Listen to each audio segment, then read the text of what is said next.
This is Anna Diffin Teaches from the Depths Simple Cram Cannon.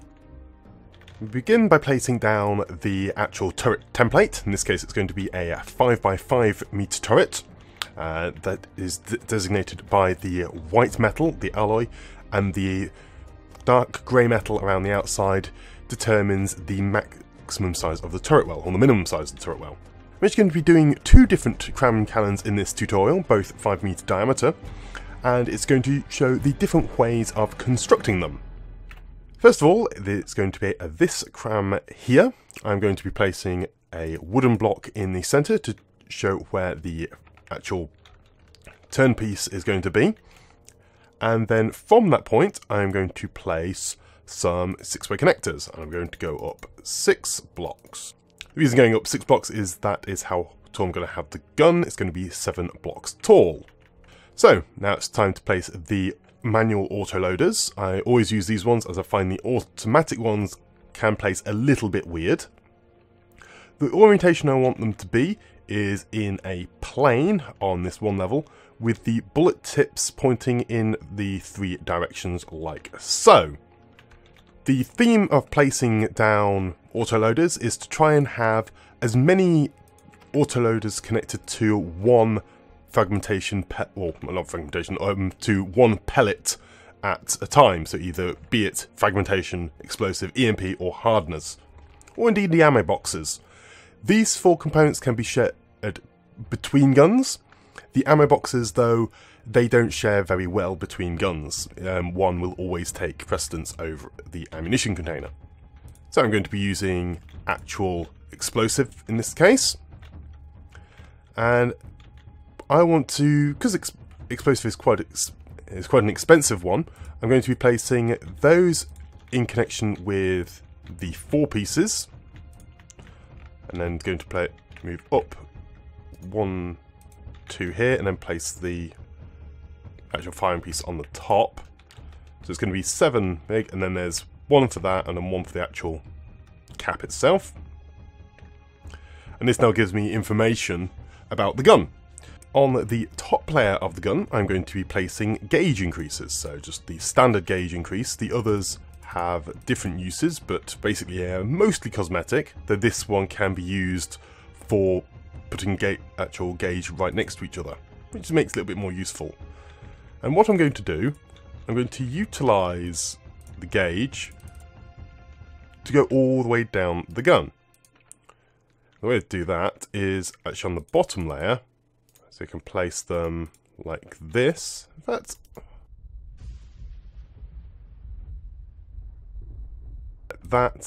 now each layer itself is going to have a gauge increaser.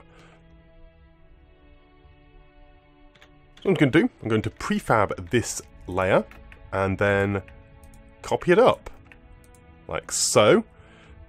And that means I now have actually 2 large shell, because I've got 2000 there. I don't think I need to go all the way up to maximum size. No, I am a maximum size. I've got too many gauge increases. So with the copying pasting of the layers, I went massively oversized with overgauging this gun. So here it is with actually just at 2 meters diameter. It can take away 1, you see it increases by 9 millimeters. And it's very, very wasteful. I can place a fusing here at the front, and if I want to laser targeters and stuff, which is probably a good idea, I can place that here as well. Oh, I actually need to connect it. So I now have a fusing box and a laser targeter. That's so if I use one of the timed fuses, or timed launch, our altitude fuse, the fusing box can actually do that with the laser targeter. Still, I have a lot of wasted space. I'm just going to add on a load of barrels. One thing to note with the motor barrels is that they reduce the accuracy and they increase the recoil significantly. So although you do want a few, so I just increase it like here, I'm actually going to use normal barrels to add a big amount of accuracy. So here, and I keep on adding them until you see the accuracy has the azimuth and elevation have decreased. So I'm going to take 2 away from that to add it. So now I have a 45-45, which makes it a very, maximum range. And I've got a lot of recoil and a fair amount of inaccuracy.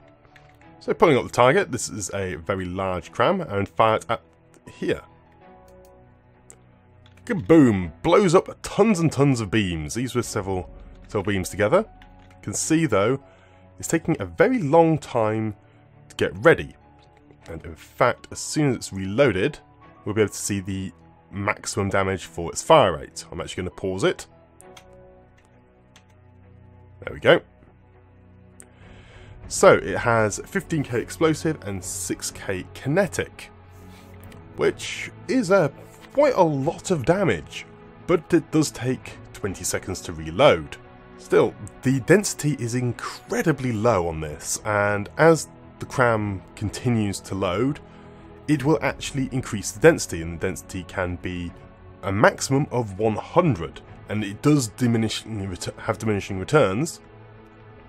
But for this gun, it's actually not very good because it's such a low density.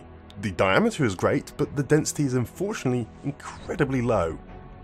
Let's compare it with another design of cram then. So this one, again, uses a wooden block in the center here. This time, however, I'm going to be placing the 6-way connectors up like this. So it's going to be 1, 2, 3, 4, 5, 6, and 7.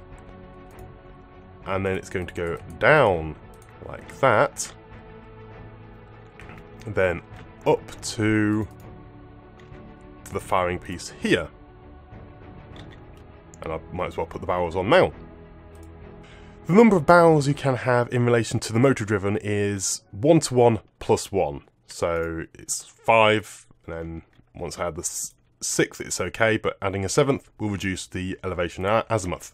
So for this design, I'm going to be placing the autoloaders in, and place them though in this orientation. It's like this, like this, just like so. And this means that I'm going to have a lot more connection points for pellets. Just place the pellets in like so, and then what I can do, I can place some ammo boxes in as well. So have it all here, and now what I can do, I can place another gauge increase. Gauge increase can sit at the side. I do have this empty space in the middle. I could put this with gauge, put gauge in here, or I could put the AI. Alternatively, what I can do, I can put some more autoloaders. So I'm going to put the loader in like so, and another loader in like so, and another one. Could put another one in there, but I'm not actually going to. So this, what it's going to do, is I place that in here. This is now connected to 2. But when I prefab this base piece, so capture prefab here, I'm actually going to be exposing this one to be connected to some more actual components. So it's now connected to 3 material boxes. Again, if I add it up, so like that, you could do the same sort of thing there as well, and just add in an ammo box at the top. Place the prefabs again. Place it like so. On the top there, I'm placing the cram gauge increases again. So like so.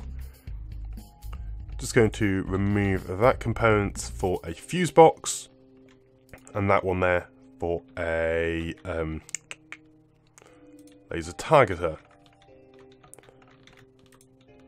Like that. So now both of these are the same. So they have the same footprint, and now they have the same actual round. Unfortunately, this one is a little bit smaller, but it now fires in 14.5 seconds compared to this one of 18.9. You'll also be aware, you can also notice that this is still loading density, and this one is complete.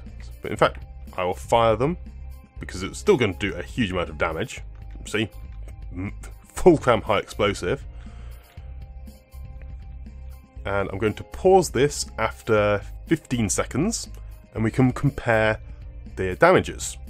So this does 4k kinetic and 18k explosive, compared to this one, compared to this gun, after just over 15 seconds, of 6k kinetic and 13k explosive. So the smaller gauge gun has a much higher explosive radius because it has more actual explosive pellets being loaded into it. So here this has 50 explosive material boxes, and this one has 98.5. So now this gun is ready. This is at 6k kinetic and 15k explosive. But the cramming of this gun has continued. So this one, despite being a smaller gauge gun, if I had them firing at exactly the same rate of fire, they would be doing the same amount of explosive damage. True, this gun has less kinetic, but with the high explosive rounds, high explosive only round, upon hitting the target, the kinetic damage is lost, and it's only the explosive damage which is dealt. If I was utilising a penetration depth fuse, I would require a more kinetic damage in order to break through the beams. But in terms of just pure explosive, as soon as that round hits the target, it will detonate and no kinetic damage will be dealt. This is now a simple task of just removing the wooden block from the base of these, like so and like so, and then I can prefab them all onto turn blocks themselves. So I can create a new object, a one-axis turret, place it down like so, and I'm going to capture a prefab of the whole gun. So here we go, just prefab the cannon on, and now it will turn quite happily. This one now fires, and as can be seen, it does a colossal amount of damage. So I've just deleting the barrels off, firing pieces off the other guns, so I can work with the fuses on this one, just so we can have a look at how each fuse works. So I can have a time for launch, and if I just leave this as normal, the actual laser targeter will automatically set it for me and then explode near the target. For example, if I fire near this guy, the explosion goes off nearby when it is detonated, which is brilliant. See, the shell there detonated near the vanguard, despite it being not actually hitting. So the time fuse can do a significant amount of damage by just hitting near your target. One thing to be aware is that this does take some of the volume out of the shell, but not too much. So the larger the cram shell you're using, the less damage is being lost by using fuses. The inertial fuse will cause the shell to detonate upon angle change. This can be if it bounces off armor, water, or in case of the bulwark, shields. So if I aim towards the shield, see, it detonates there on the shield rather than bouncing away. Pen depth and time from first impact are very similar, and I will now explain why they are a little bit different. First of all though, if I want to be utilising those, I'm going to need more kinetic damage than just 3000. The reason for this is that you have to have enough kinetic damage in order to break through a block. It's very simple. I'm just going to replace some of the ammo containers with actual hardening blocks. The hardening pellets will mean that the kinetic damage is much higher, and also the armor piercing value, which will allow that kinetic damage to do more. So, penetration depth fuse. What this means is that if it's set for 2 meters, it needs to pass through 2 meters of stuff before the shell will detonate. This is very weak, because say I'm going to fire this cannon at this single line of wood. I fire the shell. It breaks through and does not detonate. It has to go through 2 or more layers of something. Doesn't matter what it is, but it has to pass through 2. So if it only hits one like block or anything, it won't actually detonate. Observe when I try and fire it through 2. It passes through the first and then explodes as soon as it passes through the second. Instead of using penetration depth, what you want to be utilising is the time from first impact for a lot of cases. Sometimes you want the penetration depth because that will allow you to punch through a lot of ship and hit the internal components deeper into the ship. What time from first impact allows you to do though is determine how soon you have a shell explode. Now if you just have a look how quickly the shell moves, we can see that it is fairly slow, only travelling around about 150 meters per second. This means if I want it to explode almost only very shortly after detonating, I can change this to 0.2, or just to show how it's functioning, I'm going to put it to 0.1. This means it's going to explode 15 meters past this target. Ish. It does slow down after passing through stuff. So now if I fire it through here, see it passes through and then detonates a little way behind. It will slow down a lot, which by the impact, which seemed to reduce its distance. If I set it very close, however, this means that if I fire it again at these blocks, the 2 meters, it detonates on the surface, doing a lot of damage, which is good.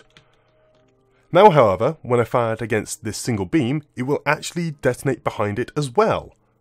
See, and it detonates there rather than passing all the way through when it did with the penetration depth fuse.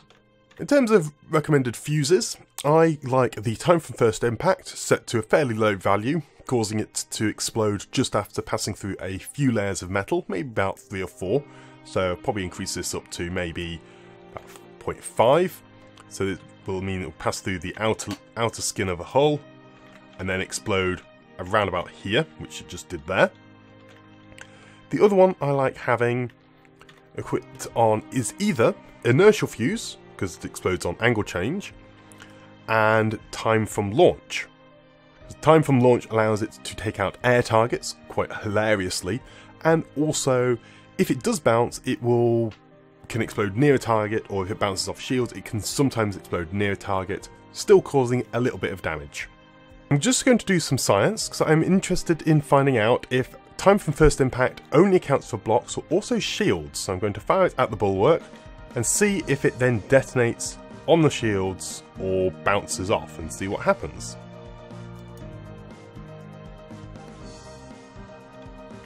Okay, it just passed straight through the shields and detonated.